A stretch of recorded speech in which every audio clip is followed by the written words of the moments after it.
mabulokon nga mga costumes, ingrande nga mga van parade floats ug sadya nga mga performances ang mipuno sa kadalanan sa dakbayan sa Sugbo ni adtong Domingo, Agosto 25. Kini kabahin sa street dance competition alang sa Pasigarbo sa Sugbo 2024. Nakasinati man og uwan og init ang mga contingents og mananaway, wala kini nakapahunong sa kalingawan. Nadepensahan sa 𝗕𝗃𝗏𝗁 Festival sa dakbayan sa Karkar ang kampyonato sa street dance competition karong tuiga. Ang limpyo ug nindot nga execution sa dance steps sa kadalanan ang milansang sa ilang laing kadaugan. Murag yung garbo nga ihatag nga kung unsay amo mahimo.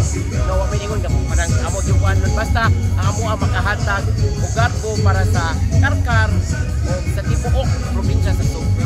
Wala roy problema ra kay ang mga bata pag-uwan ni pasilong ra nya pagkahuman balik na sa ilang forma. Samtang second placer ang Liloan, gisundan sa Barili, Konsolasyon ug lungsod sa Puro sa isla sa Camotes. Miabot sa 51 ka mga municipalities dinhi sa Sugbo ang nisayaw gikan sa 𝗨𝗏𝗂𝗀 at tubangan sa Capitol hangtod sa Cebu City Sports Center. Gipasigarbo sa mga nagkadaiyang munisipalidad ang ilahang mga gipili nga tema nga morepresentar sa kaugalingon nilang mga festivals sama sa 𝗸𝗶𝗱 sa Tuburan, ang Dinagat Festival sa Cordova, sa Rock Festival sa Konsolasyon ug uban pa. Subay niini ang mayor sa Daan Bantayan nga si San Shimura mibida sa ilang 𝗕𝗏𝗂𝗀 Festival nga puhon isaulog nila karong Agosto 29 ug 30. Well, malipay ra ko mga pasundayag if our among dancers atong children would give their all everything sa atuang pagpasundayag lipay ra pud kaayo mi ana.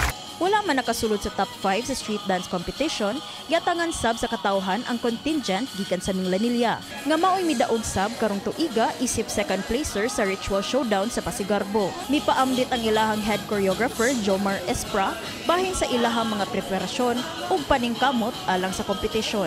Wala lang, paningkamutan lang namo nga usay gipakita namo last year may mao gyapon pakita namo karon pero mas labo gamay wala.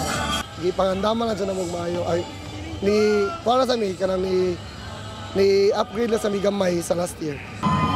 Kini si Elaiza Penaranda alang sa MyTV Cebu.